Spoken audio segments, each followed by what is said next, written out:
কেউ কথা রাখেনি। ৩৩ বছর কাটলো, কেউ কথা রাখেনি। ছেলেবেলায় এক গোষ্ঠী তার আগমনী গান হঠাৎ থামিয়ে দিয়ে বলেছিল, শুক্লা দ্বাদশীর দিন অন্তরাটুকু শুনিয়ে যাবে। তারপর কত চন্দ্রভোগ অমাবস্যা এসে চলে গেল, সেই বৈষ্টমী আর এলো না। ২৫ বছর প্রতীক্ষায় আছি।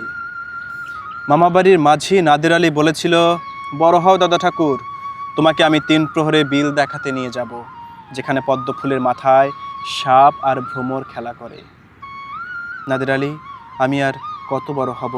আমার মাথায় ঘরের ছাদ ফুরিয়ে আকাশ স্পর্শ করলে তারপর তুমি আমায় ৩ প্রহরের বিল দেখাবে? একটাও রয়্যাল গুলি কিনতে পারিনি কখনো।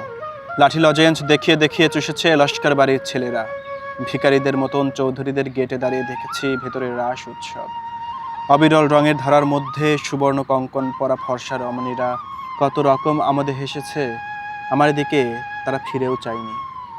বাবা আমার কাজ ছুঁয়ে বলেছিলেন, দেখিস একদিন আমরাও।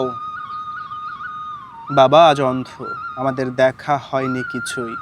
সেই রয়্যালগুলি, সেই লাঠি লজেন্স, সেই রাস উৎসব আমায় কেউ ফিরিয়ে দেবে না। বুকের মধ্যে সুগন্ধি রুমাল রেখে বরুণা বলেছিল, যেদিন আমায় সত্যিকারে ভালোবাসবে সেদিন আমার বুকেও এমন আতরের গন্ধ হবে।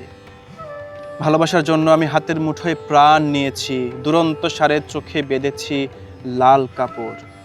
বিশ্ব সংসার তন্ন তন্ন করে খুঁজে এনেছি ১০৮টা নীলপদ্ম, তবু কথা রাখেনি বরুণা। এখন তার বুকে শুধুই মাংসের গন্ধ। এখন সে যে কোনো নারী। কেউ কথা রাখেনি। ৩৩ বছর কাটলো, কেউ কথা রাখে না।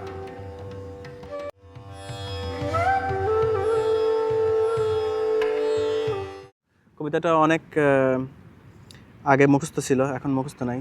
তো দেখে দেখে পড়তে গেলে আসলে ওই আবেগটা আসে না, ওই ইমোশনটা আসলে কাজ করে না।